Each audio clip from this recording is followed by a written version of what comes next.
Poland, by the way, is leading by example at 4.7% of GDP on defense. But if I can make one suggestion to the new administration, coming from the depths of experience of a country that warned the rest of the West about Putin and wasn't always listened to, it is this. This is not the Putin that President Trump knew in his first term. I would be skeptical about granting Putin an early summit. The President of the United States is the leader of the free world. Vladimir Putin is an outcast and an indicted war criminal for stealing Ukrainian children. I would suggest that Putin has to earn the summit, that if he gets it early, it elevates him beyond his significance and gives him the wrong idea about the trajectory of this. Thank you. Let me also quickly get a thought from David Rubenstein, because we were talking about business, David, and investment. How do you think about the issue of how does Ukraine rebuild itself, which is going to be a monumental challenge? Yeah, the business community in the United States, and I think Europe, is interested in investing in Ukraine and helping with the rehabilitation of it. But I think nothing is really going to happen until you really see some kind of settlement, because I think business people are not going to put money in until there's some kind of settlement. 2 points I wanted to make, though, Fareed, is that the conventional wisdom in Washington is that there will be some type of agreement, a settlement, truce this year. Generally, I think it's fair to say that when there is a conventional wisdom in Washington, it's almost always wrong. And so don't be so certain what people in Washington think is going to happen is going to happen.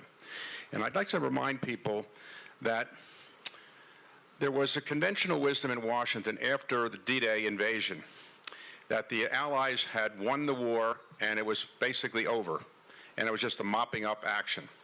But then the Battle of the Bulge occurred.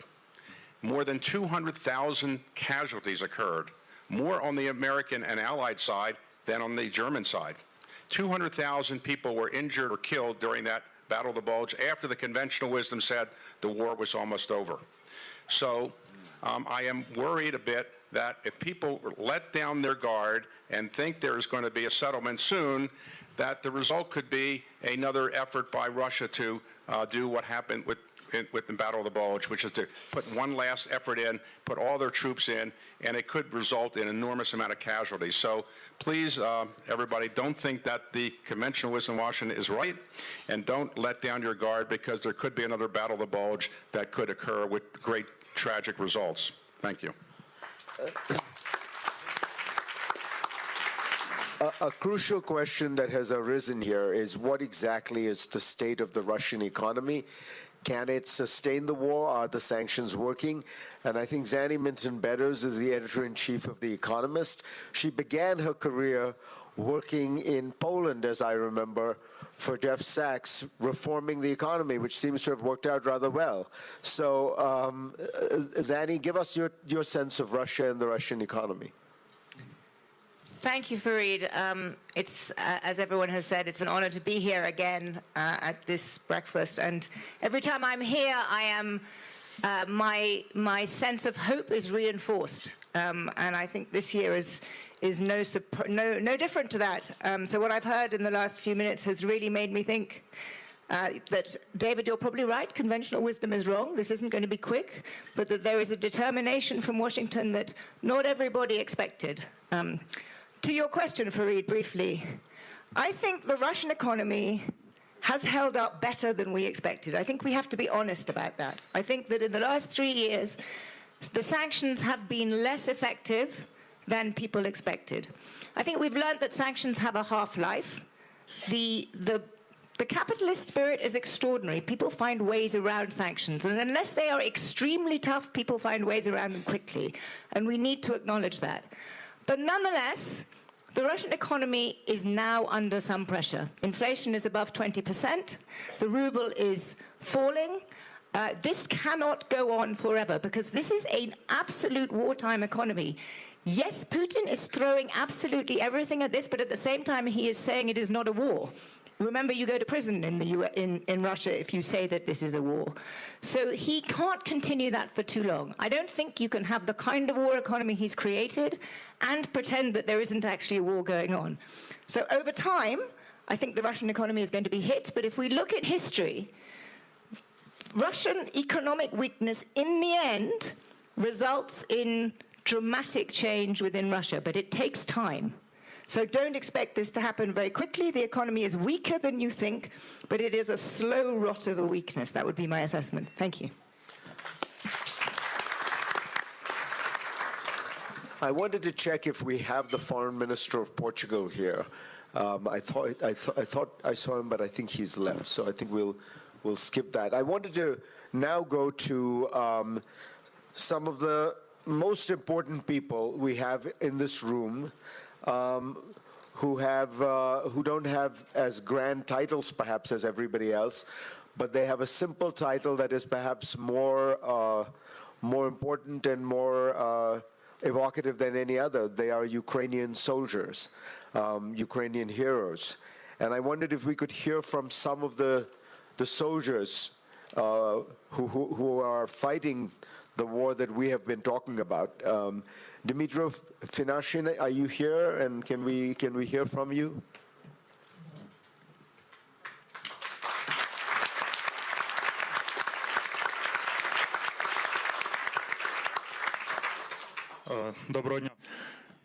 Good morning. I'm very glad that you're here. I'm very glad to see everyone and very glad to hear all those words of support that you are joining in support of Ukraine. But I would like to ask you for two things.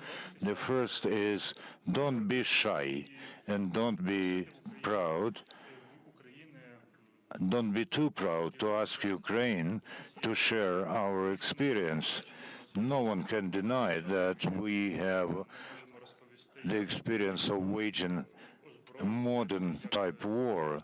We can tell you how you can hone your arms, how you should precise your weapons, how you should build fortifications. No doctrine is working anymore. Don't think that while we are going and asking for help, well, we are not very proud. We are fighting for our survival. We have to do this.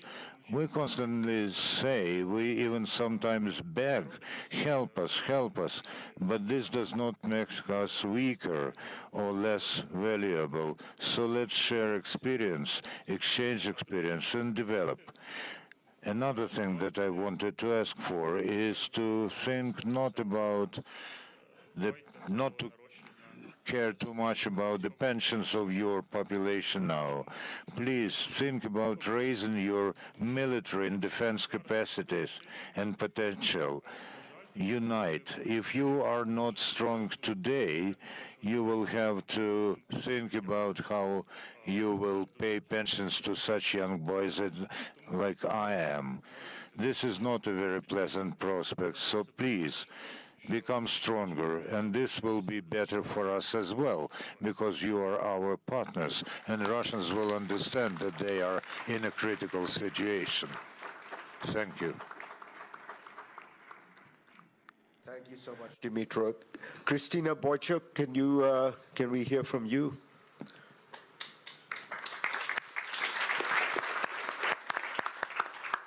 Thank you. It's very important for me and soldiers from front line to be there and understand that the world continue to support us. I have only explained three important words for me. It's words death, war, and life. Death. We are here today because the best of us fallen for our shared right to a free life. Memory in the least we can preserve. Let us honor with a moment of silence all those who have perished as a result of Russia's armed aggression.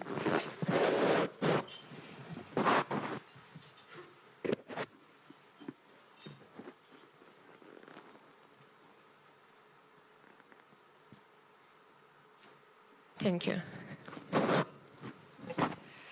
Second words, it's war.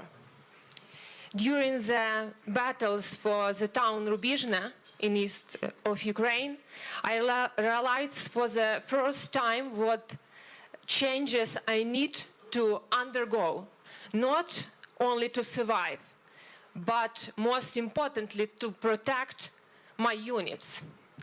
I mastered an entirely new and previously unfamiliar technical tool provided by our partners. Together with me, this tool also transformed.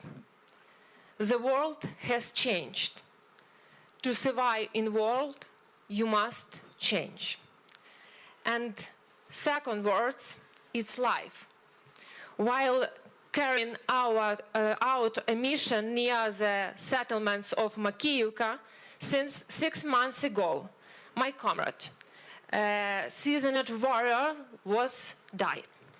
He had mastered a civilian IT specialization, but when Russia invaded Ukraine, he returned from Mexico and joined our unit.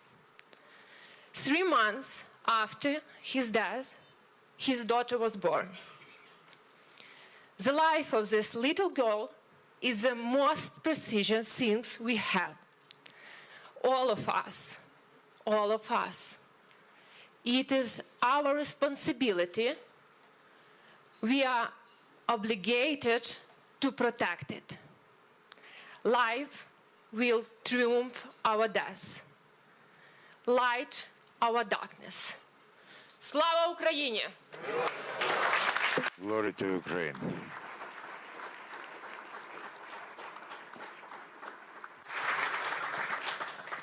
And can we hear from Daniel Salem? Good morning, everyone.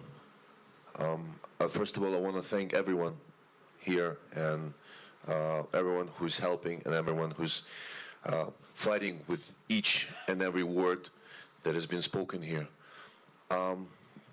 I just wanted to tell you a story, a simple story. I want you to imagine a close-range fight that we've been in summer of 22, Posad Pokrovsk. We've been 8 of us. After 4 hours of fighting, the fire was seized for maybe an hour. And we're stuck in the trench. And as you can see, I'm always hungry. And I really wanted to eat. And from out of nowhere, Posad Pokrovsk is a little village. It's not little, it's actually vast. It was a beautiful village. It had a lot of houses, cows. And from out of nowhere comes a little boy. He was wearing a Real Madrid shirt. He was with no shoes, dirty feet, and happy big eyes. It maybe sounds right now like a story from a movie, but it happened. He ran out to us, and he didn't say anything except like, "You want to eat?" And we looked at each other. I looked at my fellow man. I looked at him and said, "Yeah." He ran and went to his house. It was maybe, 100 meters from us. He went back with bread. He said, "I didn't ask you if you want to drink something." I said, "What do you have?" He said, "Fresh milk." I said, "Yeah." He went back. He got us milk. It was the best breakfast I ever had in my life. His eyes were so happy that he thought, he looked at us as the heroes. He looked at something really grateful. He saw the uniform, he saw the guns, he saw how fearlessly we were fighting, and the fight was near his house. His family was in the house. And after we said goodbye, he went, "Okay, I gotta go. I gotta help my mom." He went back to the house. And I think it took 5 minutes. Tanks arrived. And the only thing I remember is that the house was destroyed with the families of his family inside. And I'm certain the boy died. And I thought to myself, do we do enough? Do we all do enough? Did we fail as his heroes? I just want you to understand, and I think we do all understand, that these paid firearmed people from Russia, tomorrow they'll get their vacations. And maybe they'll get their families and go to your countries. These people who were killing our children are sitting in cafes in Spain, France, Poland, Finland. The killers and murderers are closer to you as you think. They're not somewhere. They're in your countries. We're letting them in. We're opening the doors for them. That's it. Slava Ukraini.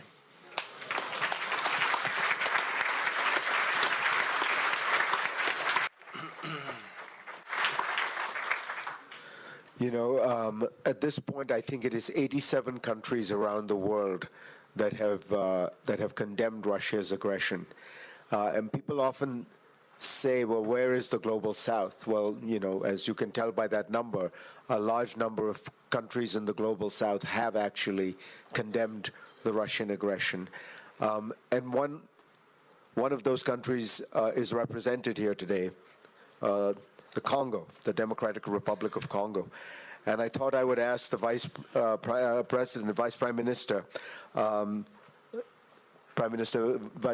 Masudi to say a few words to close this out for us.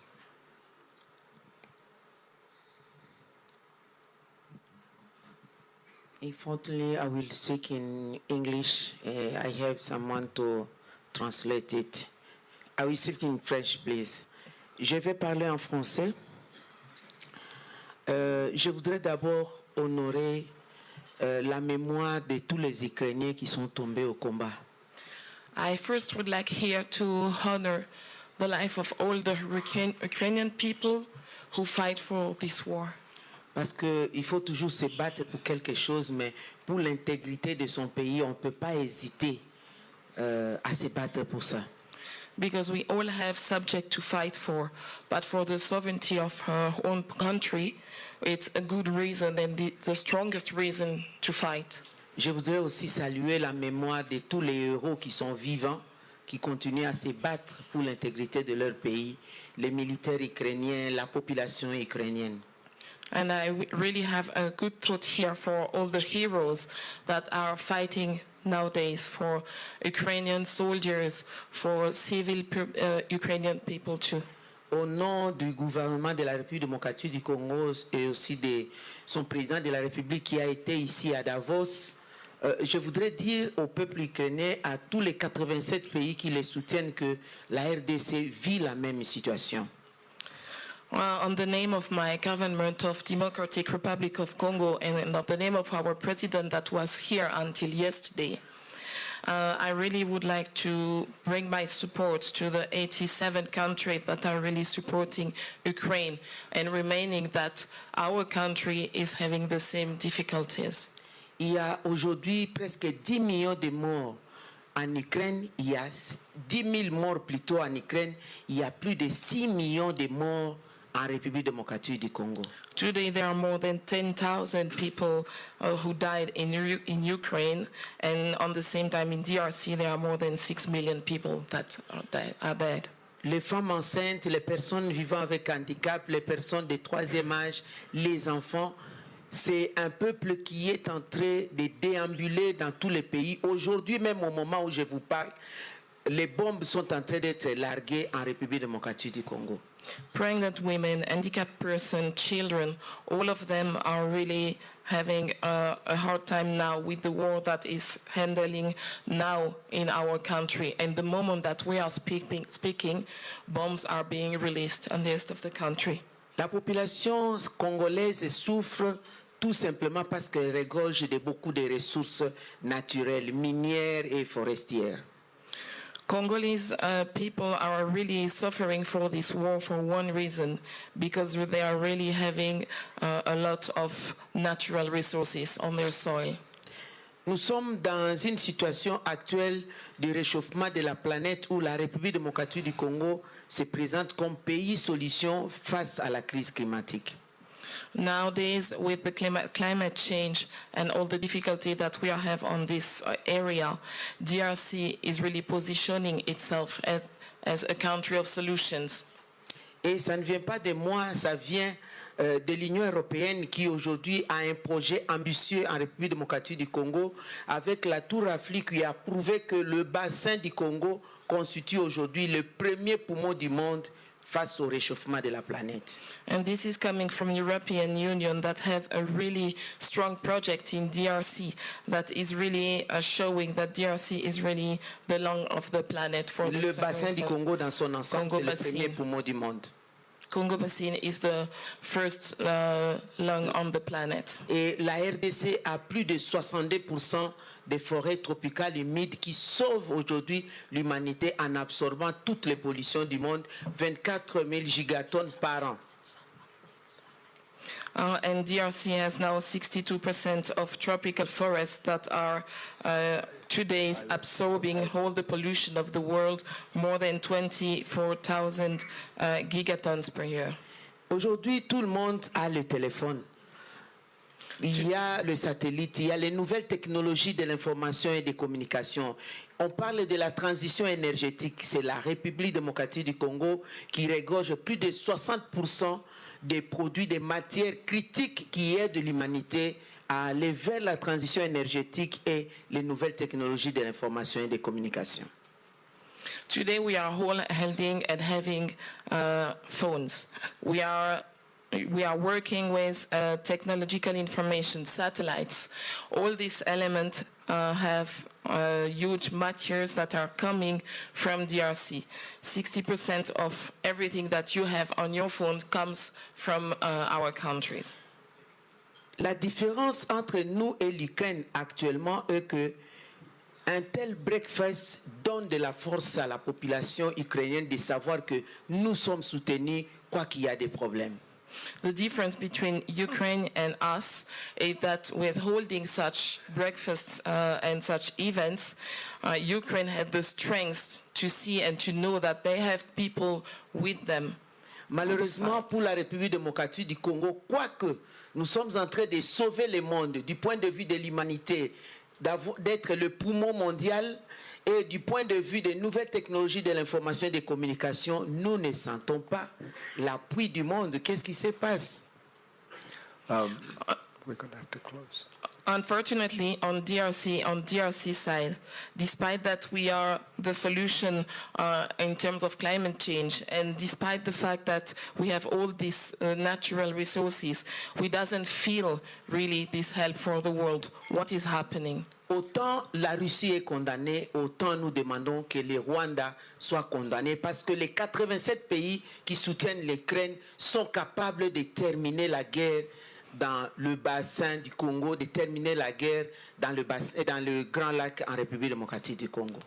As Russia is now being called as not a good country, following all these things, we are really now requesting that in the same time, Rwanda is being held responsible for everything All right. that is happening. With that request that you make and very eloquently made, I am going to have to close because we do have to maintain the time and we do have to close the meeting. Madam Vice President, thank you so much. I just want to close with one thought, which is we've heard a lot today about the determination of the democracies of the world to support Ukraine. And I think it's important to remember how important that is, because democracy's enemies always assume that they can outlast the democracies. And that is their key strength, has always been the idea that the democracies will flag and falter and fail over time, but they can stay strong. The truth is, history doesn't bear that out. Hitler believed he was building a 1,000-year Reich, and it lasted not even 15 years. The Soviet Union always believed that it was going to outlast the West, but it turned out that the West outlasted the Soviet Union. The Taliban and Al-Qaeda used to say that Islamic fundamentalism would win because, in the phrase they used, you have the watches, but we have the time. But look at all those three movements and look at the West. We bicker a lot, we disagree amongst each other, we have open disagreements, but at the end of the day, there is an extraordinary staying power in the democracies of the West. And I would just want us all to remember that strength and to remember that as long as we keep our eyes focused on the North Star, which is to continue to support Ukraine, we will outlast this next form of evil as we have so many before. Thank you all so much, and as always, thank you, Victor.